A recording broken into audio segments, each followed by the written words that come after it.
On our previous show, we talked about the different approaches that we're familiar with, and there's the approach of the wisdom of Kabbalah, which is different. And we'd like to keep scrutinizing how is this approach different when we're talking about dealing with conflicts. Right, which is something very common nowadays in the world.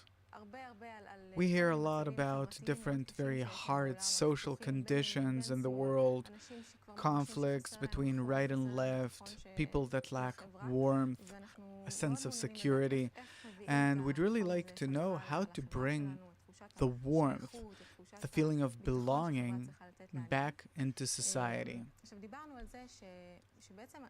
Now, we said that in a Kabbalah group, in a group in which we study the wisdom of Kabbalah, we put on new glasses, a new attitude towards everything, especially in the group, but also in general.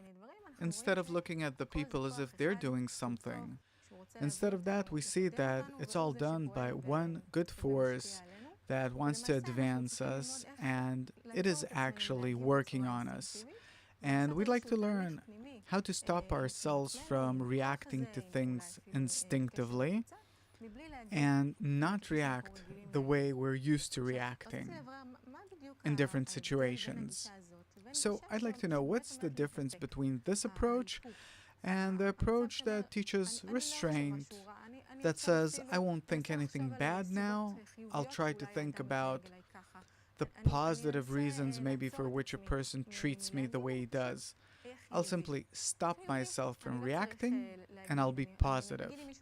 Suppose someone did something bad to me, I'll start thinking about different possible reasons for why he did it, as if disconnect myself from the true reality in order to be able to continue living my life in a pleasant way. So what's the difference between restraint that many people use and the restraint you're talking about?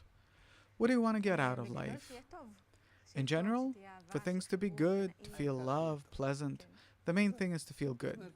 Right. Meaning, to live in the most convenient, pleasant way. Right. Maybe a bit longer, a bit shorter. The main thing is for things to be pleasant. Yeah. So the purpose of life is to avoid suffering. Yeah. So I'm asking, this is the correct form of any living body. First of all, this is what it wants. First of all, not to suffer. Does this kind of attitude prevent suffering? To some extent. What do you mean? Because I'm trying to prevent myself from feeling the suffering.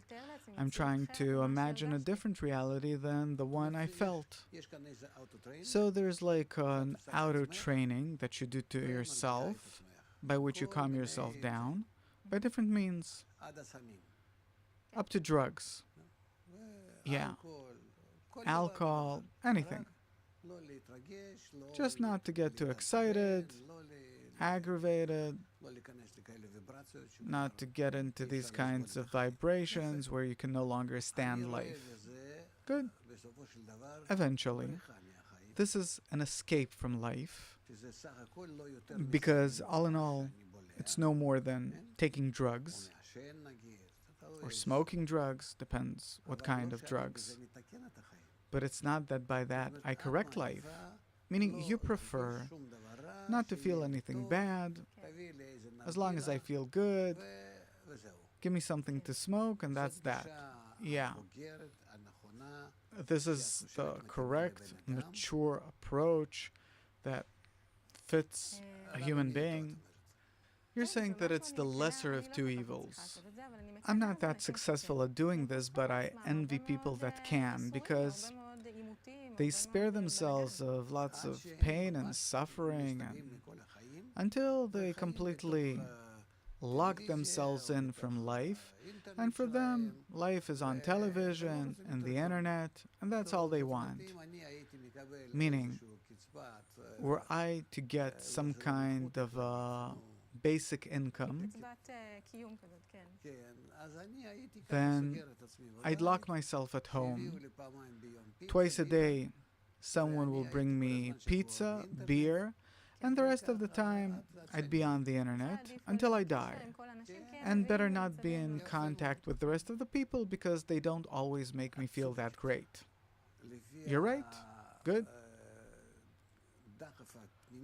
According to our inner, natural, instinctive drive, this is what we want to do.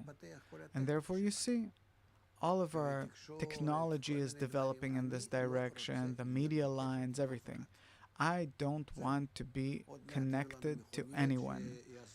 Soon we'll have cars that will drive themselves, and then I'll sit in the car knows where to take me, how to take me, I won't even have any kind of interaction with any other drivers, with traffic lights, with nothing. I'll order whatever I need from a catalog, from home. They'll ship it to me and so on. Meaning I won't need any kind of connection with anyone. I'll build a virtual kind of world for me in which I'll talk to other virtual people,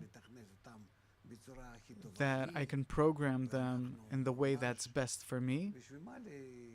And so, what do I need all of these friends that I had that constantly aggravate me and argue, and I get mad at them? Meaning, I'll really build a good world for myself. Sometimes this restraint, you, as a psychologist, see this as a good future for the world, something worthwhile living for? No, obviously not. Is this really what you think nature wants to lead us to, according to different methods? Darwin, different psychologists, doesn't matter.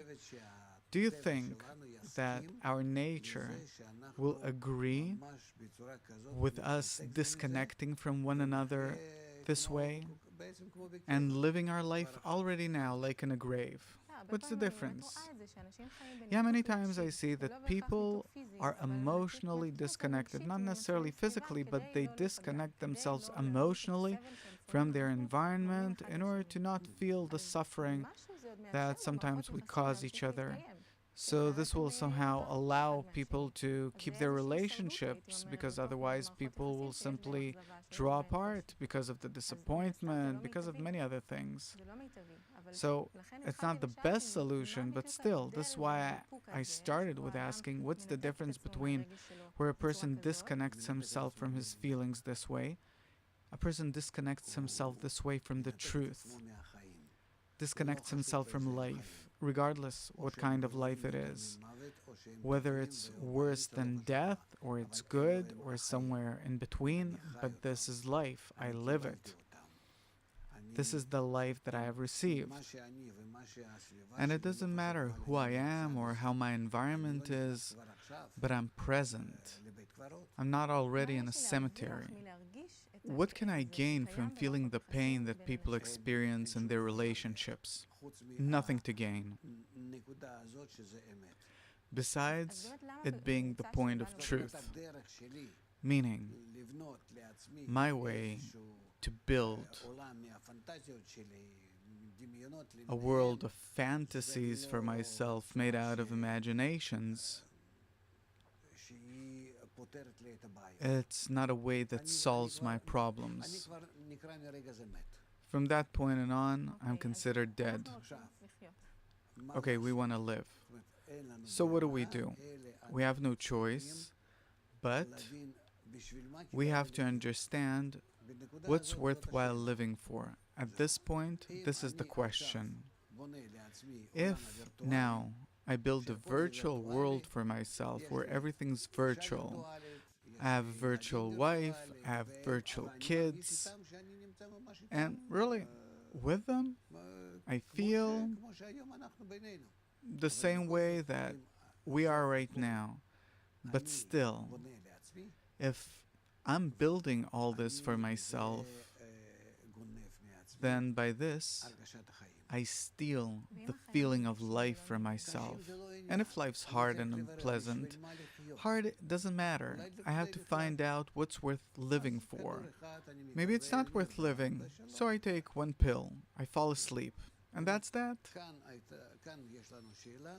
So here we have a question about the meaning of life. What is it? What is the meaning of life?